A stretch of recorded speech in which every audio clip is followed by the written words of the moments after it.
Hello, welcome to MPPSC classes.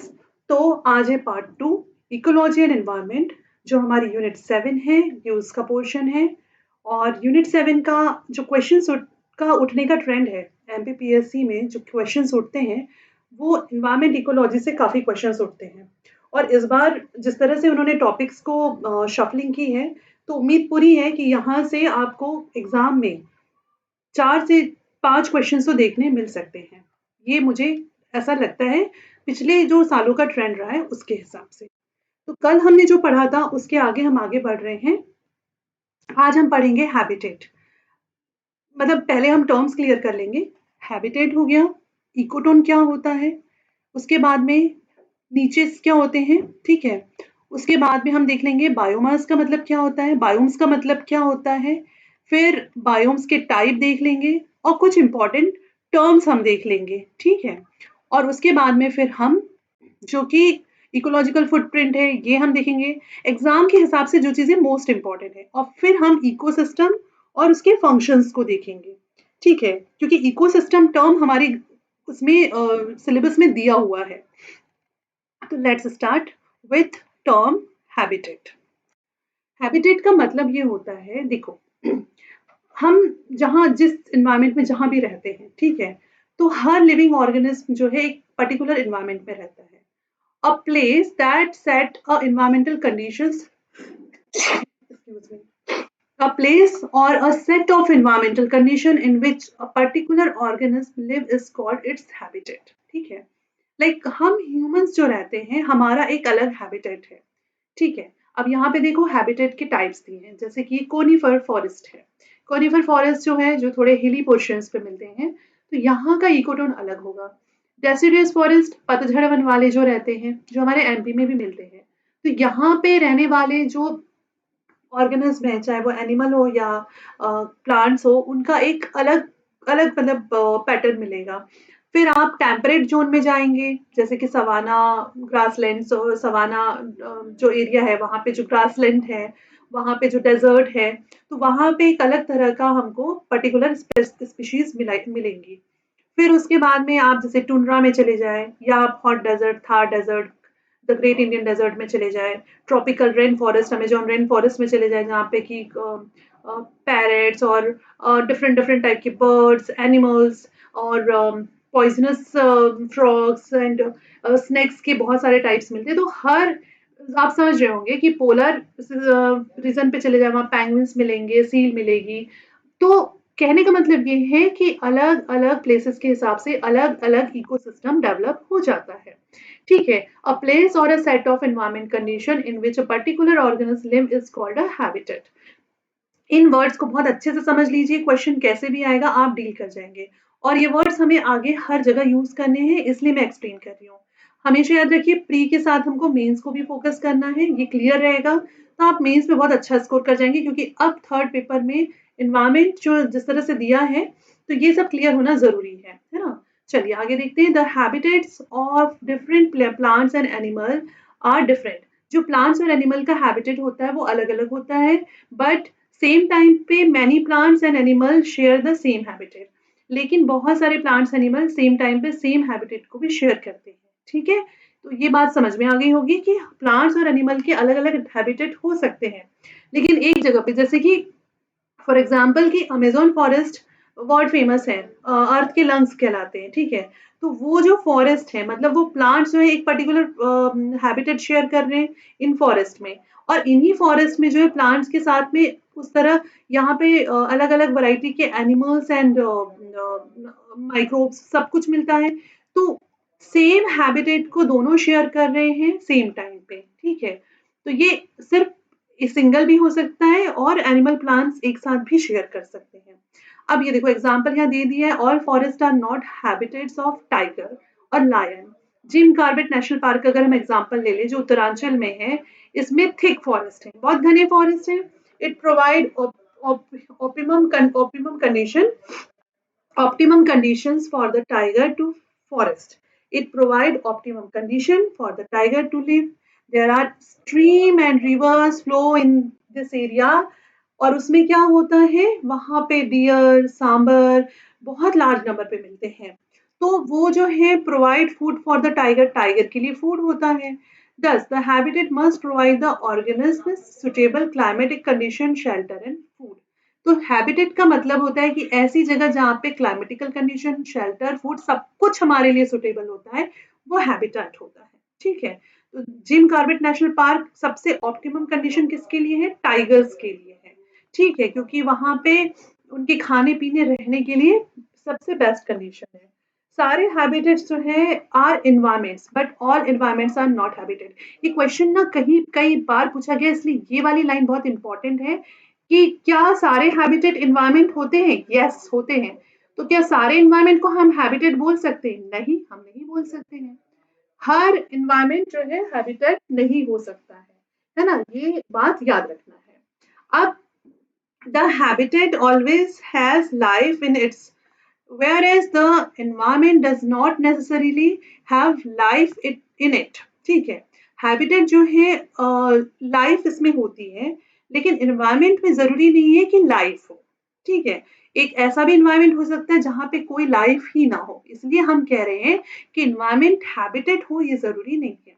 For example, आप किसी ऐसी वीरानी जगह पे, डेजर्ट, आप नॉर्दर्न पोल पे चले जाओ। ठीक है, ये अर्थ है, ये इसका नॉर्दर्न पोल है, ये सदर्न पोल है।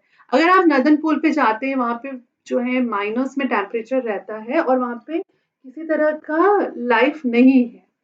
बस हम ये कह सकते हैं कि वहां पे माइक्रोब्स में भी कुछ हो प्रेजेंट, इट माइट बी।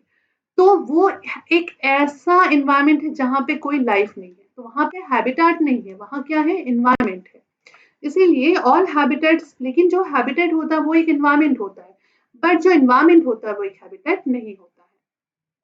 फिर है हैबिटेट ऑलवेज, हैबिटेट जो होता है वो always has life in it, where as the environment does not necessary have life in it, इसलिए ये लाइन कही गई है। अब habitat is defined the place or area in the environment according to the requirements of the particular life form। Habitat जो होते हैं वो पर्टिकुलर लाइफ फॉर्म के रिक्वायरमेंट के हिसाब से होते हैं। ये जो है एक स्पीशीज के लिए भी हो सकता है, वही बात बार बार बोल रहा है।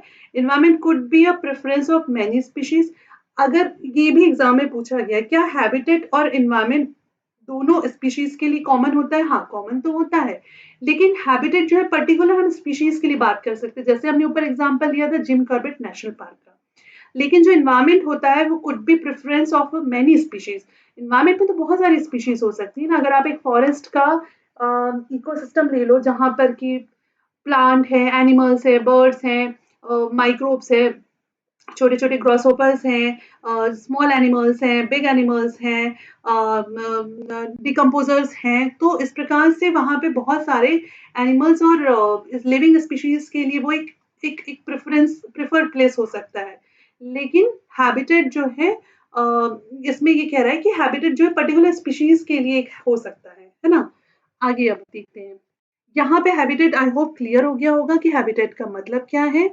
और एग्जाम में जो पूछता है ये लाइंस जो है ये एग्जाम में पूछी जाती है, इसलिए लाइन को ऐड किया गया है।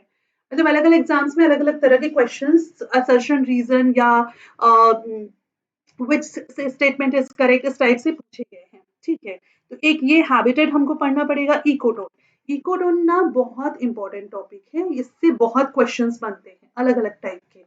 तो इसको पहले समझ लो इकोटोन का मतलब क्या होता है। Ecotone describe as a area, ये एक ऐसा एरिया है that act as a transition. ये एक ऐसा एरिया है, suppose 1 2 and I have taken this one 3। ठीक है, ये जो बीच वाला पोर्शन है, अब समझना, ये जो रेड रेड मैंने कर दिया है, ये जो बीच वाला ट्रांजिशन पोर्शन है, तो boundary between two ecosystem, two और मोर देन टू इकोसिस्टम। ठीक है, जैसे ये एक इकोसिस्टम हो गया,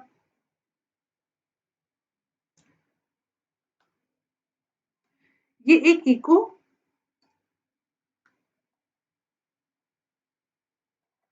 ये एक इकोसिस्टम हो गया। ठीक है, एक ये वाला एक इकोसिस्टम हो गया और एक ये वाला इकोसिस्टम हो गया। तो ये तीनों जहां पे आपस में मिल रहे हैं, इनका जहां ट्रांजिशन हो रहा है, इसको कहते हैं इकोटोन।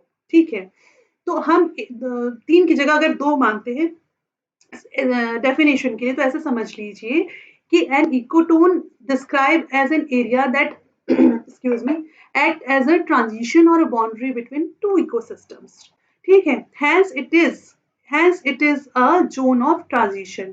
तो इकोटोन क्या होता है? Basically it is a zone of transition. जैसे ये एक इकोसिस्टम हो गया, ये एक इकोसिस्टम हो गया, तो इन दोनों के बीच का जो ट्रांजिशन जोन है इसको हम क्या कहेंगे? इसको हम कहेंगे इकोटोन. ठीक है. फॉर एग्जाम्पल, अब कैसे समझोगे? An area of a marshland between a river and river bank. Marshland मतलब समझते हो ना, जो ऐसा कीचड़ वाली जगह होती है, दलदली जमीन जो होती है. जैसे ये एक रिवर फ्लो हो रही है, ठीक है, ये एक रिवर फ्लो हो रही है, ये इसका रिवर बैंक है, ठीक है, और ये रिवर है. इसके बीच में एक थोड़ा सा ऐसा कीचड़, गीली हुई गीली सी मार्शी लैंड मिलेगा. तो ये जो मार्शी लैंड है, मतलब रिवर का अपना एक इकोसिस्टम होगा और ये एक एक्वेटिक इकोसिस्टम बनेगा. यहाँ पे जो रिवर बैंक है, यहाँ पे एक टेरेस्ट्रियल इकोसिस्टम बनेगा. इन दोनों का जहाँ ट्रांजिशन हो रहा है, इनके बीच में ये कैसा सिस्टम होगा? ये कहलाएगा इकोटोन. ठीक है, ये क्या कहलाएगा? ये कहलाएगा इकोटोन. ठीक है. अब a river bank, a clearing within a forest or a much larger area such as transition between Arctic tundra or forest biomes in a northern Siberia. ठीक है, ये एग्जांपल से भी समझ सकते हैं. As this area is inevitably influenced by the two bordering ecosystem, it is therefore a consequence of this that a higher density of organisms and variety of species can be found within the ecotone. इसमें variety of species मिलती है. Definitely transition zone है, तो यहाँ पे variety of species बहुत मिलेगी. This increase in diversity in referred to as a edge effect. यहाँ ये जो डाइवर्सिटी यहाँ पर मिलती है, इसको क्या कहते हैं? Edge effect. क्यों? क्योंकि यहाँ पे ट्रांजिशन जोन होता है, तो यहाँ पे बहुत ज्यादा डाइवर्सिटी मिलती है. Organisms which occur primarily or most abundantly in this zone are known as edge species. अब देखो, अगर कभी एग्जाम में पूछता है एज स्पीशीज क्या होती है, तो इकोटोन में जो स्पीशीज मिलेगी वो कहलाएगी एज स्पीशीज. ठीक है. एंड इकोटोन, आप मेंस में भी जैसे आंसर कभी आता है इकोटोन लिखने, तो हमने इकोटोन का डेफिनेशन लिखा, उसमें बता दिया कि इस the organism which occur primarily or most abundantly in this zone are called edge species. An ecotone can be formed naturally through abiotic factors such as changes in a soil composition. अच्छा, ये कैसे बन सकते हैं? abiotic factors के changes से भी बन सकते हैं, जैसे soil composition, और created through the result of human interactions, clearing of forest area, irrigation, example for this. ठीक है. तो यहाँ पे जो एबायोटिक फैक्टर्स के थ्रू भी इकोटोन्स बन सकते हैं. जैसे कि आपने लैंड क्लीन कर दी, फॉरेस्ट क्लीन कर दिया, तो वहाँ पे सॉइल कंपोजिशन उसका चेंज हो गया. ठीक है, फॉरेस्ट क्लीन करने से, वहाँ इरिगेशन करने से. ठीक है, ऐसे बहुत सारी चीजों से भी फैक्टर अफेक्ट कर सकते हैं. जो इकोटोन होता है, इसको ग्रेट इन्वायरमेंटल इंपॉर्टेंस है. इसका बहुत ज्यादा इन्वायरमेंटल इंपॉर्टेंस है. क्यों? क्योंकि ये लार्ज नंबर ऑफ स्पीशीज यहाँ पे होती है, जिसको एज स्पीशीज कहते हैं. और यहाँ पे एनिमल्स लुकिंग टू नेस्ट और सर्चिंग फॉर द फूड. ये देखो, जैसे ये एक इकोटोन का दिखा दिया हुआ है कि ये जो है ये ग्रास लैंड है. ठीक है, और ये जो है डेसिडुअस फॉरेस्ट है. यहाँ तक के हो गया डेसिडुअस फॉरेस्ट, जो घने जंगल होते हैं. ठीक है, और ये क्या है? ये आपका ग्रासलैंड है. ठीक है, लेकिन इस डेसिडुअस और ग्रासलैंड के बीच में आप देख रहे हो, ये ट्रांजिशन जोन है. This is the ecotone. अब जब ये इकोटोन है, तो यहाँ पे क्या है? यहाँ पे कम घने जंगल होंगे और घास भी मिलेगी. तो यहाँ एनिमल्स को शेल्टर भी मिल रहा है, फूड भी मिल रहा है. ठीक है, तो इस प्रकार से ये क्या होगा कि यहाँ पे एज स्पीशीज भी मिलेगी और यहाँ पे अबंडेंस ऑफ एनिमल्स भी होगा. ठीक है. They may also be considered as a habitat of greater genetic diversity, serve as bridge of gene flow from one population to another. देखो, यहाँ पे ये जो जीन फ्लो कह रहा है, जीन फ्लो का मतलब ये है कि जब यहाँ पे इतनी स्पीशीज मिलेगी, इतने प्लांट्स मिलेंगे, यहाँ इतने एनिमल्स मिलेंगे, तो सीधी सी बात है कि कहीं ना कहीं इनमें जो है आपस में एक हाइब्रिड हो कुछ, या एनवायरमेंट या उस एरिया के इम्पैक्ट की वजह से यहाँ पर जो है डाइवर्सिटी और बढ़ती जाएगी, बढ़ती जाएगी, बढ़ती जाएगी. तो एक तरह से ये जीन फ्लो का भी काम करेगा, इसलिए ये वर्ड कहा गया है. Abundantly ecotone can be act as a buffer zone protecting the neighbouring ecosystem. देखो, अगर इसको बफर जोन कहेंगे, जैसे कि आपको पता होगा जैसे कोई घना जंगल होता है, नेशनल पार्क्स होते हैं, तो अंदर कोर जोन होता है, उसके बाहर बफर जोन होता है। मतलब ये डेंस एरिया होता है, इसके बाहर का जो ये हल्का सा मतलब कम घना एरिया होता है, उसको कहते हैं बफर जोन। तो इकोटोन जो होता है, जैसे आप ये देख रहे हो, ये डेसिडुअस फॉरेस्ट है, ठीक है। तो ये एकदम इस फॉरेस्ट से अगर हम इस एरिया को कवर कंपेयर करें, तो ये थोड़े से कम डेंस है, ठीक है, तो ये बफर जोन हो गया। और अगर हम ग्रासलैंड से इसको कंपेयर करें, तो ये ग्रासलैंड पूरा ही मतलब ओपन एरिया है, उसके कंपैरिजन में ये कम ओपन है, तो ये इसका बफर जोन हो गया। इस तरह से ये जो एरिया है, इन दोनों जो इकोसिस्टम्स है, ठीक है, इनके बीच का ये बफर जोन होता है। तो इसलिए कहा गया है कि it acts as a buffer zone protecting the, देखो ये सारी चीजें इसलिए मैं समझा रही हूँ इतना डिटेल में, क्योंकि यहाँ से क्वेश्चंस बनते हैं, इसलिए इस चीज को हमको बहुत अच्छे से पढ़ना है, ठीक है। Additionally an ecotone act as a buffer zone protecting the neighbouring ecosystem from possible environmental damage. समझ रहे हो इस बात को? A wetland area, wetland area could, अब ये एग्जांपल है कि जो वेटलैंड एरिया होता है could absorb pollutant preventing them from seeping into river estuary, है ना। देखो जो वेटलैंड्स होते हैं, सपोज मैं बात करूं हमारे भोपाल में, जैसे हम भोपाल वाले हैं, तो भोपाल में अपर लेक है, ठीक है। अपर लेक जो है 27 kilometre long and it's a big lake. यहाँ पे एक वेटलैंड ऑटोमेटिकली बना हुआ है। इसमें जब हम चलते जाते हैं लंबा लंबा, तो इसमें ना एक एरिया ऐसा आता है जो बहुत ही स्वाम्पी सा एरिया है, ठीक है, मार्शल एरिया है, जहाँ पे बहुत मतलब जमीन ऐसी दलदली सी है और उसके आगे फिर पूरा तालाब है गहरा। तो ये जो एरिया है, जब आप इधर जाते हो तो यहाँ आस इधर साइड में रोड है, यहाँ पे लोग घूम रहे हैं, ठीक है, गाड़ियां चल रही है, पोल्यूशन है, घर है आसपास इधर बने हुए, हॉस्पिटल्स हैं। तो क्या हो रहा है कि उन जितना भी पोल्यूशन है उसको ये एब्जॉर्ब कर लेता है, और ये आगे रिवर्स, क्योंकि ये रिवर से कनेक्ट है, ये जो लेक है रिवर से कनेक्ट, ये जो लेक है रिवर से कनेक्ट है, तो रिवर तक ये पहुंचने नहीं देता, ये यहीं पे एब्जॉर्ब कर लेता है। इसलिए कहा जा रहा है कि जो वेटलैंड होते हैं ये एब्जॉर्ब कर लेते हैं पोल्यूटेंट को एंड प्रिवेंट करते हैं from seeping into the river और estuary. It is not surprising therefore the ecotone have affected the lot of scientific interest. अब इकोटोन जो है इसमें बहुत सारी स्पीशीज होती हैं जो एक दूसरे से डिफरेंट होती हैं। इकोटोन जो है सेंसिटिव इंडिकेटर होते हैं ग्लोबल चेंज के कॉन्ट्रे, मतलब जब कोई भी पोल्यूशन या कोई भी इन्वायरमेंटल कंडीशन चेंज होती है, ग्लोबल वार्मिंग, तो सबसे पहले इकोटोन अफेक्ट होता है, ठीक है। इकोटोन के बारे में ये इंपॉर्टेंट चीजें थी, बहुत इंपॉर्टेंट थी, इसलिए मैंने आपको बताया।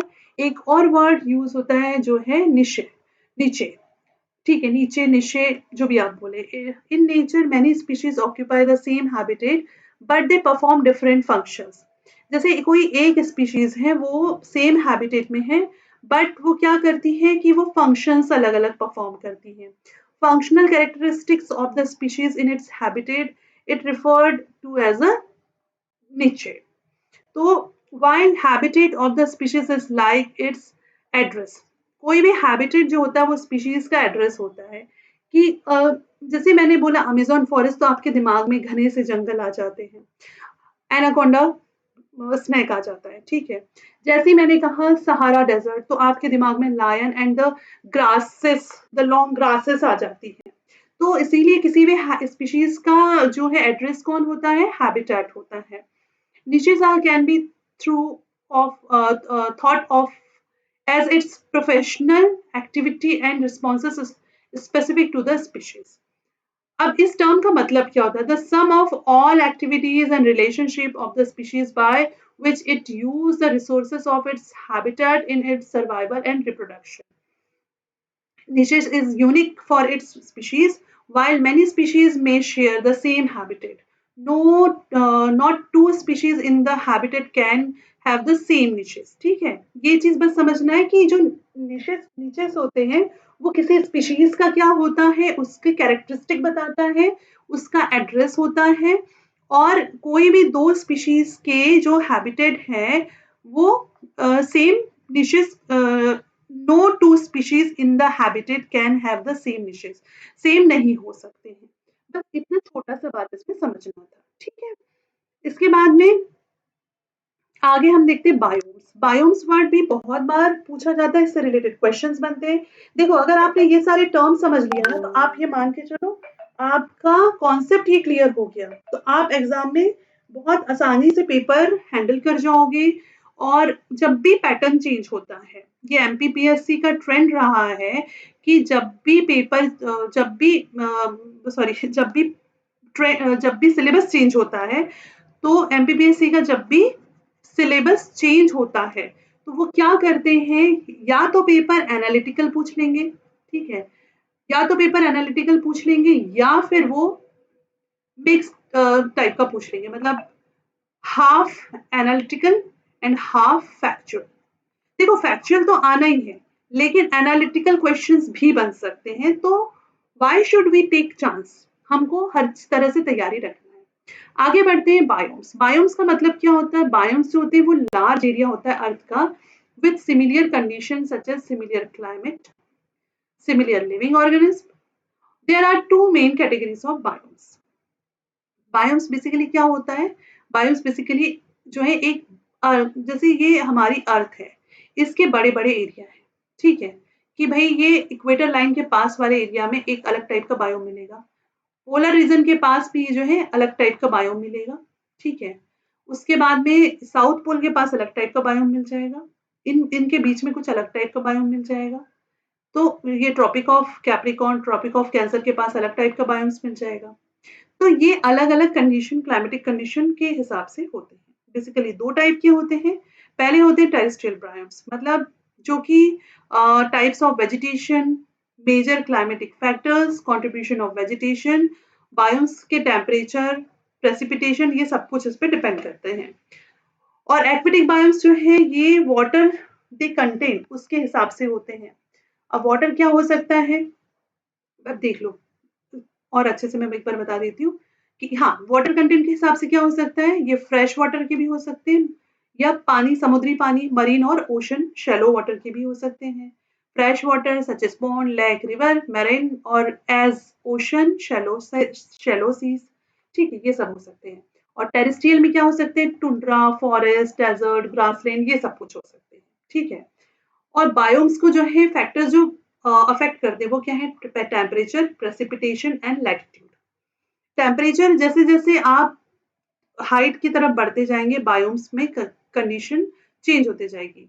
मतलब ये नीचे ग्रासलैंड में अलग मिलेंगे, माउंटेन रीजन्स पे अलग मिलेंगे, फिर अगर यहाँ पे स्नो है या फ्रीज्ड जोन है, कोल्ड जोन है, तो यहाँ पे अलग बायोम्स मिलेंगे, ठीक है। टेरा टुंड्रा ये सब कुछ अलग अलग हो जाएगा। फिर इसके बाद में आगे आप देखिएगा कि जैसे टेम्परेट फॉरेस्ट हो गए, ग्रासलैंड हो गए, ये सबका अलग अलग हो जाता है, रेन फॉरेस्ट में अलग हो जाता है। तो यही ये बताना चाह रहे हैं। इसके बाद टेरेस्ट्रियल बायोम्स। अब देखो टेरेस्ट्रियल बायोम्स के अलग अलग टाइप्स होते हैं। तो एक हो गया ये टुंड्रा बायोम्स। हमको सिर्फ ये याद रखना है, टुंड्रा बायोम्स का मतलब ही होता है बैरन लैंड। जो बैरन लैंड होता है वहां पे जो बायोम्स मिलेंगे, मेनली कहाँ होगा, आर्कटिक में और एल्पाइन जोन्स में। आर्कटिक जोन मतलब जो अर्थ के ये पोलर रीजन हो गया आर्कटिक, और अल्पाइन मतलब जैसे माउंटेन्स की हाइट पे जो मिलेगा, अगर आप हिमालयन माउंटेन चले जाओ या किसी भी माउंटेन में चले जाओ, उसकी हाइट पे जो मिलेंगे वो क्या होंगे, अल्पाइन, ठीक है। तो यहाँ पे आपको क्या मिलेगी, टुंड्रा फॉरेस्ट मिलेंगी। बस इसका मेन यही याद रखना। इसके बाद में अब ये टर्म एक इम्पॉर्टेंट है, एमेंसेलिज्म। एमेंसेलिज्म, एमेंसेलिज्म का मतलब क्या होता है, ये बहुत अच्छा टर्म है, याद रखिएगा कि negative association between two species in which one species harm और रिस्ट्रिक्ट द अदर।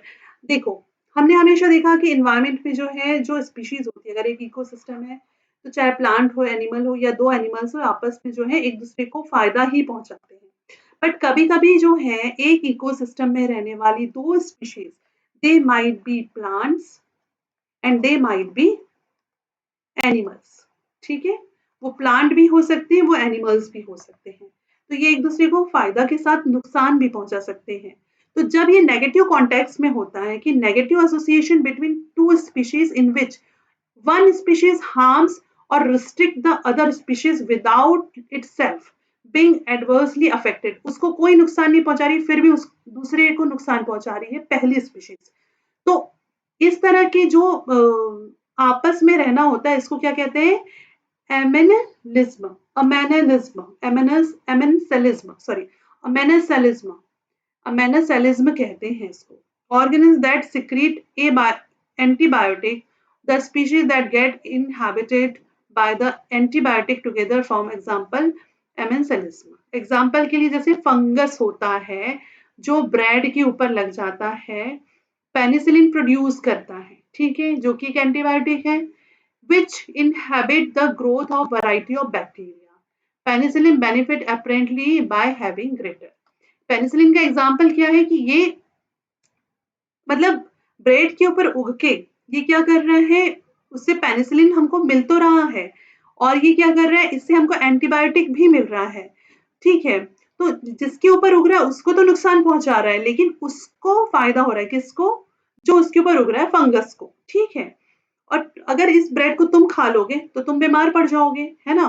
तो ये क्या कर रहा है कि लेकिन उससे जब उसका एक्सट्रैक्ट निकाल रहे हैं एंटीबायोटिक, तो वो हमें फायदा कर रहा है. तो ये टर्म कुछ थोड़ा सा पेचीदा है, लेकिन इस तरह से है कि एक स्पीशीज जो है वो हर्ट करती है और दूसरी जो है दूसरी को बेनिफिट मिलता है, ठीक है.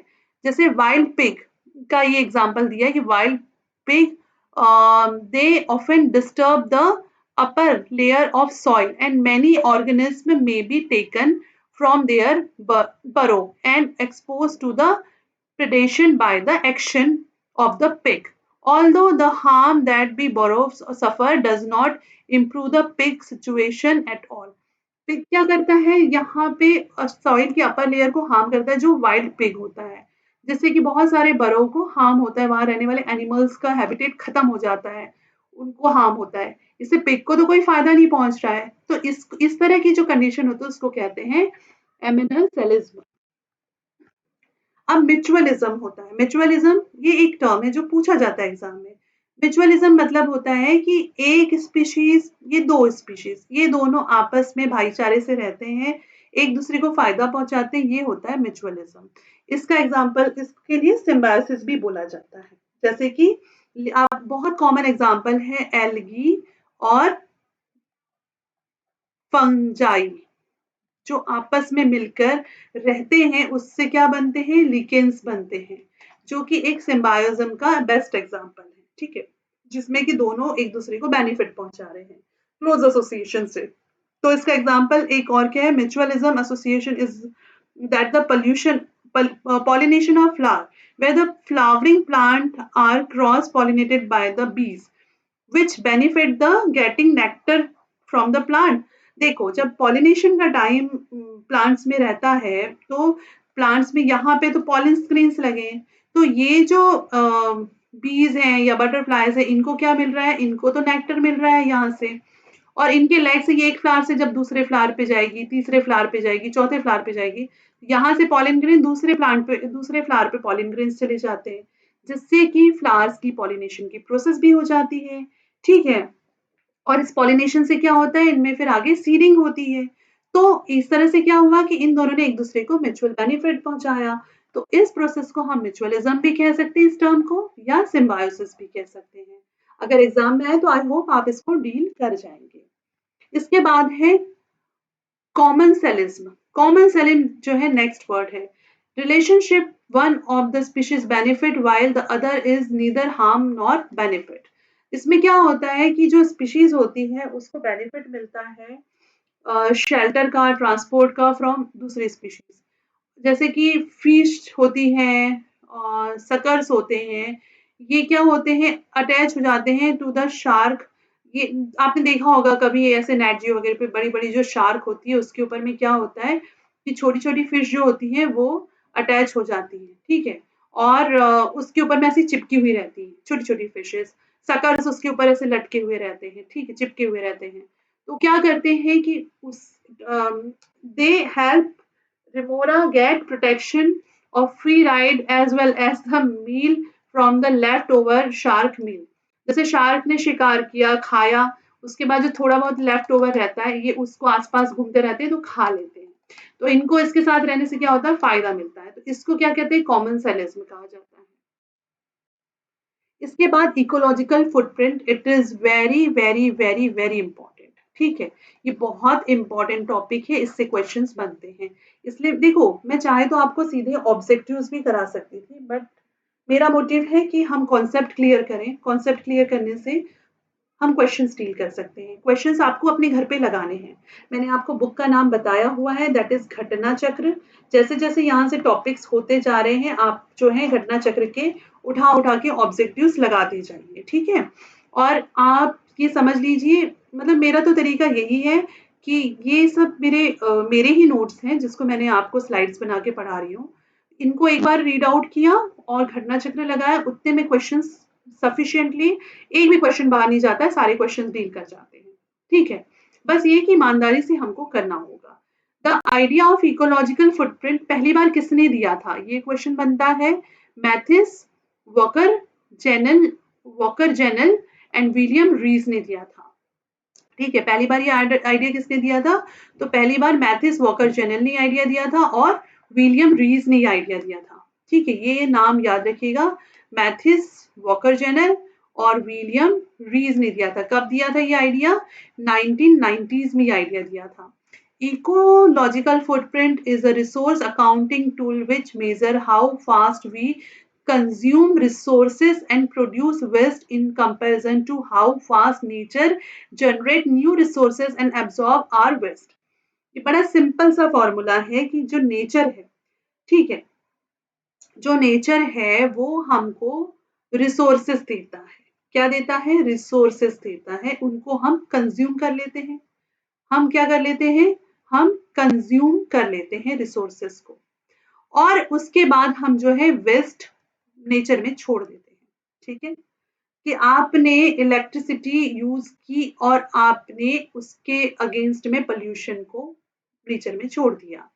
आपने फॉरेस्ट वुड यूज की और आपने फॉरेस्ट कट किया, अगेंस्ट में आपने डिफॉरेस्टेशन को छोड़ दिया। अब नेचर खुद को भी हिलअप करती है, तो वो क्या करेगी कि अगर इसमें से कोई वेस्ट ऐसा है जिसको कि वो डिकम्पोज करके अपने लिए यूज कर सके, वो यूज कर लेगी। अगर वो फॉरेस्ट है उसको रीग्रो कर सके, वो रीग्रो करेगी, but it will take time, इसको टाइम लगेगा। तो हम जो यूज कर रहे हैं और नेचर जो खुद उसको हिलअप कर रहा है, इसके बीच में जो टाइम इंटरवल रहता है, अगर वो टाइम इंटरवल ज्यादा होता है तो जो है इकोलॉजिकल फुटप्रिंट बिगड़ जाता है। मतलब आपने ज्यादा, जिसको कहते हैं डिमांड एंड सप्लाई, कि डिमांड ज्यादा है और सप्लाई कम है, तो क्या होगा? बैलेंस बिगड़ जाएगा। बस यही चीज इकोलॉजिकल फुटप्रिंट में भी होती है। अब इस टर्म को आप अच्छे से समझ पाएंगे कि ecological footprint is a resource accounting tool. क्या है रिसोर्स अकाउंटिंग टूल? रिसोर्स मतलब आप समझ गए, जो हम रिसोर्सेस इन्वायरमेंट से यूज कर रहे हैं, चाहे वो फॉसिल फ्यूल्स हो, चाहे वो फॉरेस्ट हो, चाहे वो सॉइल हो, चाहे वो वाटर हो, एनीथिंग जो हम नेचर से ले रहे हैं, which measures how fast we consume, हम कितने जल्दी उसको कंज्यूम करते हैं रिसोर्स को, and produce waste, of course in comparison, किसके कंपैरिजन में? To how fast nature generate new resources, कितने जल्दी नेचर नए रिसोर्सेस को जनरेट करता है, एंड एब्जॉर्ब आर वेस्ट, और हमारे जो वेस्ट है उसको एब्जॉर्ब करता है। ये जो है only metric that measure nature we human have how many nature we use. On demand side, it measures the ecological asset. On demand side, it measures the ecological asset which a given population required to produce a nature resources in consume. जैसे कि food crops हो गई, fish products हो गए, और absorb its waste such as carbon emission, ठीक है, कितना उसके लिए हम कितने पेड़ लगा रहे हैं कि वो इमिशन कम हो। ऑन सप्लाई साइड, देखो मैंने वही कहा था, डिमांड एंड सप्लाई वाली बात है। तो सप्लाई साइड में क्या है? जैसे सिटी है, स्टेट है, नेशन है, biocapacity present the productivity of the ecological asset including cropland, grazing land, forest land, ठीक है।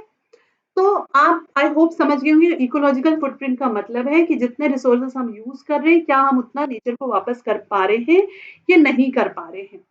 अब इसके लिए एक ये वाला बहुत इंपॉर्टेंट है, जो बोथ इकोलॉजिकल फुटप्रिंट और बायो कैपेसिटी है, इसको ग्लोबल हेक्टर्स में हम रिप्रेजेंट करते हैं। ग्लोबल हेक्टर्स को ऐसे लिखा जाता है GH, ठीक है। तो कभी पूछ सकता है कि ग्लोबल हेक्टर्स का रिलेशन किससे है, तो इकोलॉजिकल फुटप्रिंट से या बायो कैपेसिटी से है, ठीक है। इकोलॉजिकल फुटप्रिंट से इसका रिलेशन है। Ecological footprint exceed region of biocapacity, the region is said to be ecological deficit. The reason is said to have ecological reserve if it biocapacity exceed its ecological footprint. I hope ये clear है कि ये कह रहा है कि जो ecological reserve है, इसकी अपनी बायो कैपेसिटी अगर एक्सीड्स है, तो इट्स यही क्या है, इसके इकोलॉजिकल फुटप्रिंट है। इसके बाद एक और टर्म आता है अर्थ ओवरशूट। अर्थ ओवरशूट का मतलब क्या होता है, इसका मतलब होता है कि डेडलाइन खत्म हो गई।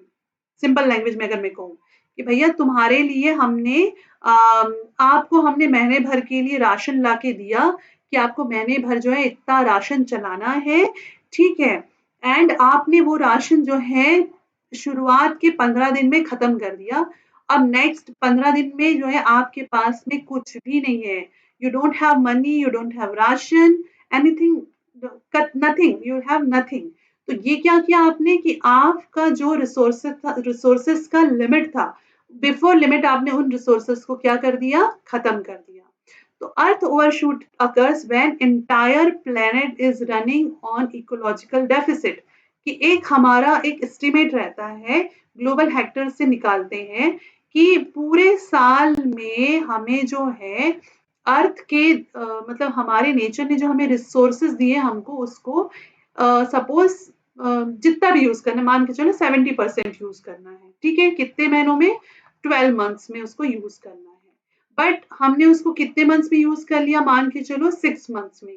तो हम जो है ये चीज को क्या कहते हैं, अर्थ ओवरशूट कहते हैं, कि हमने उसको ओवरशूट कर दिया।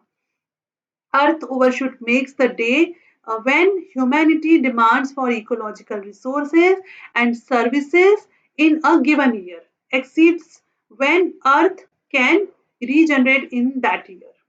Earth Overshoot Day is hosted the calculated by Global Footprint Network. कौन कैलकुलेट करता है, ग्लोबल फुटप्रिंट नेटवर्क। याद रखना 2020 earth overshoot day falls on August 22। देखो हमारा मतलब हमने रिसोर्सेज को खत्म करने का डेडलाइन कहाँ पे कर लिया, हमने 22 अगस्त को ही कर लिया, और उसके बाद हमारे पास सितंबर, अक्टूबर, नवंबर, दिसंबर 4 मंथ्स लेफ्ट थे।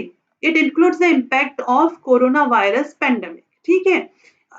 अर्थ फुटप्रिंट निकालने का जो तरीका है, इनटू 365 डेज से इसको मल्टीप्लाई करते हैं, is equal to biocapacity oblique humanity's ecological Earth overshoot day, ऐसे निकाला जाता है। तो इतना डिटेल में ना जाके सिर्फ ये समझ लीजिए कि अर्थ ओवरशूट डे का मतलब क्या होता है, इस टर्म को हम एक्सप्रेस कैसे करते हैं। अर्थ ओवरशूट डे बेसिकली क्या कॉन्सेप्ट है, not all countries have overshoot day. The countries will have overshoot day if their ecological footprint per person is higher than a global bio capacity. हर किसी का एक ग्लोबल फुटप्रिंट होता है, उससे जब ज्यादा हो जाता है तो ये क्या हो जाता है, अर्थ ओवरशूट डे हो जाता है। इकोलॉजिकल फुटप्रिंट ऑफ इंडिया हम देख लेते हैं। तो इंडिया अकर्स इकोलॉजिकल फुटप्रिंट इन 1.2 ये global hectares, while biocapacity is 0.4 GHA. Hence, India has ecological deficit of 0.8 global hectares, ठीक है। मतलब हमारा कितना है, 1.2 है, बट हमारी कैपेसिटी कितनी है इसके लिए, इंडिया की जो निकाली गई है ये स्टैंडर्ड से निकाली जाती है 0.4। तो अब इसको अगर आप माइनस करोगे तो कितना हो जाएगा, 0.8। मतलब ये हम इतना ओवरलोडेड हैं, ठीक है, ऐसे कि हम इतना ज्यादा रिसोर्सेस यूज कर रहे हैं। अब इसके बाद ये हमारा सेकेंड चैप्टर है जो कि हम नेक्स्ट वीडियो में करेंगे, जिसमें कि हम इकोसिस्टम, इसके फंक्शंस, ये बहुत इंपॉर्टेंट है क्योंकि यहाँ से क्वेश्चंस हर साल बनते हैं, ठीक है। कई बार पूछता है कि बायोटिक कंपोनेंट में क्या क्या आता है, क्या क्या नहीं आता है ना, कैसे इम्पैक्ट करता है, ये सारी चीजें आ जाती हैं। फिर प्रोड्यूसर्स क्या होते हैं, कंज्यूमर्स क्या होते हैं, डिकम्पोजर्स क्या होते हैं, ये सारी चीजें जो है हम नेक्स्ट लेक्चर में समझेंगे। सो आई होप कि ये वीडियो आपको समझ में आया होगा। Thank you so much for watching.